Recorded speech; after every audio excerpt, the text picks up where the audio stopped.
इस वीडियो में चर्चा करेंगे महाभारत के एक मुख्य पात्रों विदुर को केंद्रित करके। इससे पहले आप सभी से निवेदन ये है कि यदि आपको वीडियो पसंद आए तो चैनल को सब्सक्राइब जरूर करें। विदुर हिंदू ग्रंथ महाभारत के केंद्रीय पात्रों में से एक व हस्तिनापुर के प्रधानमंत्री, कौरवों और पांडवों के चाचाश्री और धृतराष्ट्र एवं पांडु के भाई थे। इनका जन्म अंबिका की प्रधान दासी के गर्भ से हुआ था। इनके पिता महर्षि कृष्ण व पान वेदव्यास थे। इनका मूल नाम धर्मदेव था तथा इन्हें युधिष्ठिर के पिता यमराज का ही अवतार माना गया है। हस्तिनापुर नरेश, शांतनु और रानी सत्यवती के चित्रांगद और विचित्रवीर्य नामक 2 पुत्र हुए। शांतनु का स्वर्गवास चित्रांगद और विचित्रवीर्य के बाल्यकाल में ही हो गया था, इसलिए उनका पालन पोषण भीष्म ने किया।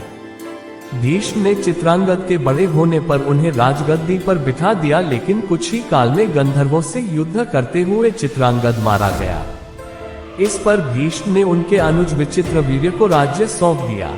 अब भीष्म को विचित्रवीर्य के विवाह की चिंता हुई। उन्हीं दिनों काशीराज की 2 कन्याओं अंबिका और अंबालिका का विवाह विचित्रवीर्य के साथ करवा दिया। समय आने पर अंबिका के गर्भ से जन्मांध धृतराष्ट्र, अंबालिका के गर्भ से पांडु तथा दासी से विदुर का जन्म हुआ। संपूर्ण तीर्थों की यात्रा करने के पश्चात विदुर जी हस्तिनापुर आए। उन्होंने मैत्रेय जी से आत्मज्ञान प्राप्त कर किया था। धर्मराज युधिष्ठिर, भीम, अर्जुन, नकुल, सहदेव, धृतराष्ट्र, युयुत्सु, संजय, कृपाचार्य, कुंती, गांधारी, द्रौपदी, सुभद्रा, उत्तरा, कृपी नगर के गणमान्य नागरिकों के साथ विदुर जी के दर्शन के लिए आए।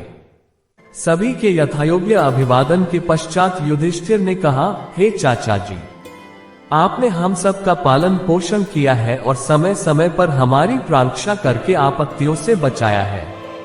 अपने उपदेशों से हमें सन्मार्ग दिखाया है। अब आप हमें अपने तीर्थ यात्रा का वृतांत कहिए। अपनी इस यात्रा में आप द्वारिका भी अवश्य गए होंगे। कृपा करके हमारे आराध्य श्री कृष्णचंद्र का हाल चाल भी बताइए। अजातशत्रु युधिष्ठिर के इन वचनों को सुनकर विदुर जी ने उन्हें सभी तीर्थों का वर्णन सुनाया, किंतु यदुवंश के विनाश का वर्णन को न कहना ही उचित समझा। वे जानते थे कि यदुवंश के विनाश का वर्णन सुनकर युधिष्ठिर को अत्यंत क्लेश होगा और वे पांडवों को दुखी नहीं देख सकते थे। कुछ दिनों तक विदुर जी प्रसन्नता पूर्वक हस्तिनापुर में रहे। विदुर जी धर्मराज के अवतार थे। मांडव्य ऋषि ने धर्मराज को श्राप दे दिया था, इसी कारण वे 100 वर्ष पर्यंत शूद्र बनकर रहे। एक समय एक राजा के दूतों ने मांडव्य ऋषि के आश्रम पर कुछ चोरों को पकड़ा था। दूतों ने चोरों के साथ मांडव्य ऋषि को भी चोर समझकर पकड़ लिया। राजा ने चोरों को शूली पर चढ़ाने की आज्ञा दी। उन चोरों के साथ मांडव्य ऋषि को भी शूली पर चढ़ा दिया गया, किंतु इस बात का पता लगते ही कि चोर नहीं है बल्कि ऋषि है, राजा ने उन्हें शूली से उतरवा कर अपने अपराध के लिए क्षमा मांगी। मांडव्य ऋषि ने धर्मराज के पहुंचकर प्रश्न किया कि तुमने मुझे मेरे किस पाप के कारण शूली पर चढ़वाया। धर्मराज ने कहा कि आपने बचपन में एक टिड्डे को पुष्प नोक से छेदा था, इसी पाप में आपको ये दंड मिला। ऋषि बोले, वह कार्य मैंने अज्ञानवश किया था और तुमने अज्ञानवश किए गए कार्य का इतना कठोर दंड देकर अपराध किया है। अतः तुम इसी कारण से 100 वर्ष तक शूद्र योनि में जन्म लेकर मृत्युलोक में रहो। मुनि के शाप के कारण ही धर्मराज को विदुर जी का अवतार लेना पड़ा था। वे काल की गति को भली भांति जानते थे। उन्होंने अपने बड़े भ्राता धृतराष्ट्र को समझाया कि महाराज, अब भविष्य में बड़ा बुरा समय आने वाला है। आप यहाँ से तुरंत वन की ओर निकल चलिए। कराल काल शीघ्र ही यहाँ आने वाला है, जिसे संसार का कोई भी प्राणी टाल नहीं सकता। आपके पुत्र पौत्रादि सभी नष्ट हो चुके हैं और वृद्धावस्था के कारण आपके इंद्रिय भी शिथिल हो गई हैं। आपने इन पांडवों को महान क्लेश दिए, उन्हें मरवाने की कुचेष्टा की, उनकी पत्नी द्रौपदी को भरी सभा में अपमानित किया और उनका राज्य छीन लिया। फिर भी उन्हीं का अन्न खाकर अपने शरीर को पाल रहे हैं और भीमसेन के दुर्वचन सुनते रहते हैं। आप मेरी बात मानकर संन्यास धारण कर शीघ्र ही चुपचाप यहाँ से उत्तराखंड की ओर चले जाइए। विदुर जी के इन वचनों से धृतराष्ट्र, को प्रज्ञा चक्षु प्राप्त हो गए और वे उसी रात गांधारी को साथ लेकर चुपचाप विदुर जी के साथ वन को चले गए। प्रातःकाल संध्या वंदन से निवृत्त होकर ब्राह्मणों को ताल, गौ, भूमि और सुवर्ण दान करके जब युधिष्ठिर अपने गुरुजन धृतराष्ट्र, विदुर और गांधारी के दर्शन करने गए तब उन्हें वहां न पाकर चिंतित हुए कि कहीं भीमसेन के कटुवचनों से त्रस्त होकर अथवा पुत्र शोक से दुखी होकर कहीं गंगा में तो नहीं डूब गए। यदि ऐसा है तो मैं ही अपराधी समझा जाऊंगा। वे उनके शोक से दुखी रहने लगे। एक दिन देवर्षि नारद अपने तंबूरे के साथ वहां पधारे।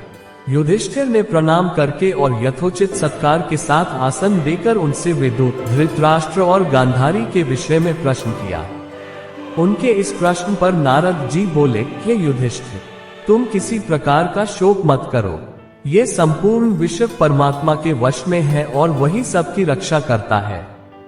तुम्हारा ये समझना कि मैं ही उनकी रक्षा करता हूँ तुम्हारी भूल है। ये संसार नश्वर है तथा जाने वालों के लिए शोक नहीं करना चाहिए।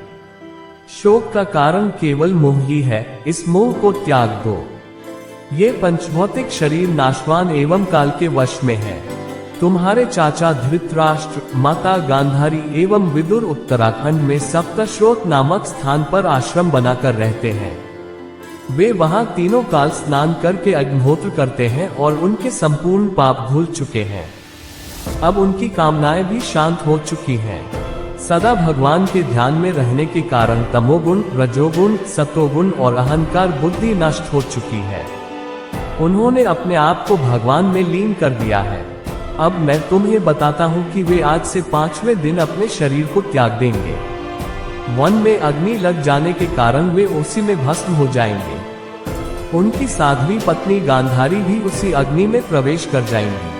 फिर विदुर जी वहां से तीर्थयात्रा के लिए चले जाएंगे। अतः तुम उनके विषय में चिंता करना त्याग दो। इतना कहकर देवर्षि नारद आकाश मार्ग से स्वर्ग के लिए प्रस्थान कर गए। युधिष्ठिर ने देवर्षि नारद के उपदेश को समझकर शोक का परित्याग कर दिया। प्रिय मित्रों, ये था विदुर के बारे में छोटी सी जानकारी। वीडियो पसंद आया तो चैनल को सब्सक्राइब जरूर करें।